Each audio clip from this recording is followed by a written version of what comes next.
for you to know how much I నీవు fasted. తెలుసుకోవాల్సిన అవసరం లేదు ఎంత ఉపవాసం ఉన్నానో లేను. But Marthas అయితే మార్తలు will say, I fasted for 40 days there. అడిగిన వెంటనే అంటారు 40 దినాలు అక్కడ ఉపవాసం ఉన్నాను. Oh, that man of God, he prays for 4 hours every day.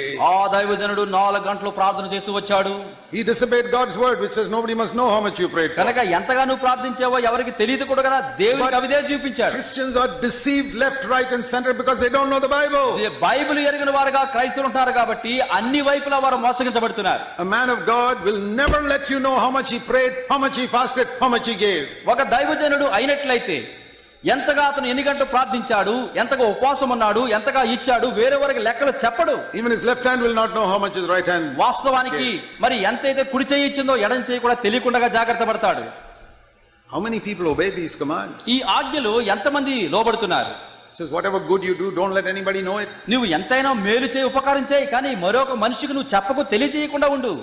We need to go back and learn like Mary to sit మరియల at వలె Jesus' feet. యేసు ప్రభు పాదాల చెంతకు తిరిగి వెళ్ళి మరలా ప్రభు దగ్గర నేర్చుకోవాల్సిన అవసరం ఉంది. Die to my own will. నా సొంత చిత్తానికి మనము Lord, చావాలి. I want to do your will in everything. అన్ని విషయాల్లో ప్రభుని చిత్తం నేను చేయదలుచుకున్నాను. See, when Jesus said in John 14, యోహాను సువార్త 14వ అధ్యాయంలో యేసు ప్రభు వారు చెప్పినప్పుడు, how do you understand these words? ఆయన పలికిన మాటలు ఎట్లాగా నువ్వు అర్థం I చేసుకుంటున్నావు? told you I'll give you a new Bible. మరి నేను ఇంత